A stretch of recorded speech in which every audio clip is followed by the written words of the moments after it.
शिवपुर गांव में भोलू नाम का एक लालची समोसे वाला रहता था। जैसा उसका नाम था वैसा ही उसका स्वभाव भी, बहुत लालची और खाने पीने में ढीठ। गांव के लगभग सारे लोग समोसा खाने सिर्फ भोलू की दुकान पर ही आते थे। भोलू की दुकान के पास ही गुरु प्रसाद नाम का गरीब आदमी अपना रसगुल्ले का ठेला लगाता था, लेकिन बेचारे गुरु के ठेले पर कोई ग्राहक नहीं आता था, क्योंकि सबका ध्यान भोलू की समोसे की दुकान पर ही रहता था। भोलू अपने नौकर हरी से बोला, अरे हरी, जल्दी जल्दी आलू की मसालेदार सब्जी तैयार कर। तुझे पता है ना, ग्राहकों के आने का समय हो गया है। और वो खास पाउडर इसमें डाला कि नहीं, उसी से तो स्वाद और भी बढ़ जाता है। हरी मन ही मन सोचता, छी, कितना लालची आदमी है। सोचता है मुझे कुछ पता ही नहीं, इस पाउडर से ही लोगों का पेट खराब होता है, झूठा कहीं का। भोलू फिर चिल्लाया, हरी, किस सोच में पड़ गया रे? डाल दिया ना वो पाउडर? हरी ने कहा, हाँ सेठ जी, डाल दिया है। आप खुद सूंघ कर देख लीजिए, खुशबू कितनी बढ़िया है। भोलू ने गर्व से कहा, वाह, यही तो मेरी दुकान की पहचान है। अब देखना कैसे भीड़ उमड़ेगी। थोड़ी ही देर में गांव भर के लोग समोसे खाने भोलू की दुकान पर टूट पड़े। अरे भाई भोलू, तेरे समोसे की तो बात ही अलग है, 5 प्लेट पैक कर दे। हाँ हाँ, अभी देता हूं। ऐसे स्वादिष्ट समोसे तुम्हें कहीं और नहीं मिलेंगे। उधर बेचारा गुरु प्रसाद अपने रसगुल्ले के ठेले को देखकर बुदबुदा रहा था, हे भगवान, आज भी एक भी रसगुल्ला नहीं बिका। मैं तो मेहनत करता हूं, लेकिन इस भोलू का क्या राज है जो सब इसी के पास आते हैं। भोलू खुशी से बोला, वाह, आज भी बहुत पैसे बने। हरी, देखा, मेरी किस्मत और मेरी तिजोरी दोनों भर रही हैं। हरी धीरे से बोला, सेठ जी, तनख्वाह थोड़ी बढ़ा दीजिए, गुजारा नहीं होता। भोलू बिगड़कर बोला, अबे 2 साल पहले ही तो बढ़ाई थी, ज्यादा दिमाग मत खा, नहीं तो निकाल दूंगा। हरी डर कर चुप हो गया। मन ही मन कसम खाई, जिस दिन मौका मिला ना, इसका सच सबको बता दूंगा। शाम को भोलू दुकान बंद कर घर गया। घर पहुंचा तो उसकी बीवी कमला बोली, आज फिर जल्दी सो जाओगे? देखो, मेरे लिए समोसे तो लाए नहीं। भोलू गुस्से में बोला, दुकान पर जितने बनते हैं सब बिक जाते हैं, तेरे लिए कहां से लाऊं? कमला नाराज होकर बोली, कम से कम घर पर तो थोड़े बना दिया करो। हर औरत का मन करता है अपने पति की बनाई चीज खाने का। भोलू झल्ला कर बोला, बस बस, अब ज्यादा बकवास मत कर। रसोई में खाना खाते समय भोलू ने वो खास डिब्बी देखी जिसमें जादुई मसाला रखा था।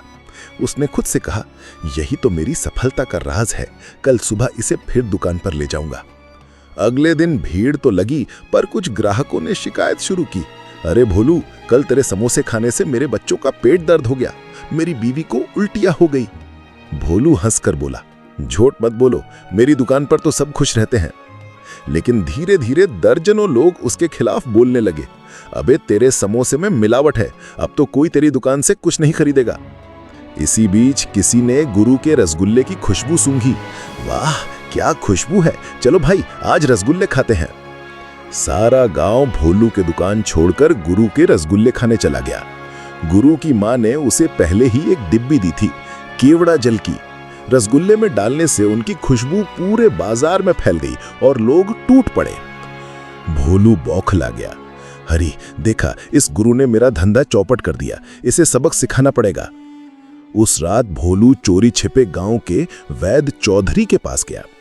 वैद्य जी, मुझे ऐसा जहरनुमा पाउडर चाहिए कि जिसे थोड़ा सा भी खा ले उसका पेट दर्द से मरोड़ उठे। वैद्य ने कहा, ठीक है, ये लो, पर संभल कर इस्तेमाल करना, ज्यादा डाल दिया तो मौत भी हो सकती है। भोलू ने हाँ में सिर हिलाया और घर जाकर डिब्बी कमला को पकड़ा दी, संभाल कर रखना, कल दुकान पर काम आएगी। कमला जिज्ञासा में बोली, आखिर इसमें है क्या, जरा मैं भी देखूं। भोलू चिल्लाया, कुछ मत छूना इसे, बहुत कीमती है। लेकिन लालच और जिज्ञासा से भरी कमला ने चोरी से थोड़ा सा पाउडर निकालकर सब्जी में डाल दिया और खुद खा लिया। सुबह जब भोलू दुकान जा रहा था तभी हरी दौड़ता हुआ आया, सेठ जी, जल्दी घर चलिए, सेठानी की हालत बहुत खराब है। घर आकर देखा, कमला बेहोश पड़ी थी, शरीर पर फोड़े और चेहरे पर पीलापन।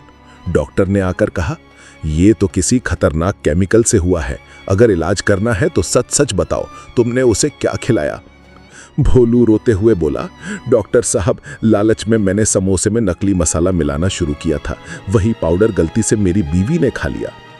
डॉक्टर गुस्से से बोला, छी, तू गांव के लोगों को जहर खिला रहा था, तुझे कड़ी सजा मिलनी चाहिए। गांव का दरोगा बुलाया गया। उसने कहा, भोलू, तूने अपने लालच के लिए मासूम गांव वालों की जान खतरे में डाल दी, अब तुझे जेल की हवा खानी पड़ेगी। गांव वाले चिल्लाए, छी छी, कितना बड़ा पाप किया है इसने, अब गुरु की मेहनत और ईमानदारी से बने रसगुल्ले ही हम खाएंगे। भोलू को पुलिस जीप में बिठाकर ले जाया गया। उधर गुरु अपनी माँ से बोला, माँ, ये सब आपकी सलाह और पिताजी के नुस्खे की वजह से हुआ, अब मैं और मेहनत करूंगा और पूरे गांव को खुश कर दूंगा। दोस्तों, अगर आपको ये कहानी अच्छी लगी हो तो इस वीडियो को लाइक और चैनल को सब्सक्राइब करना बिल्कुल ना भूलें।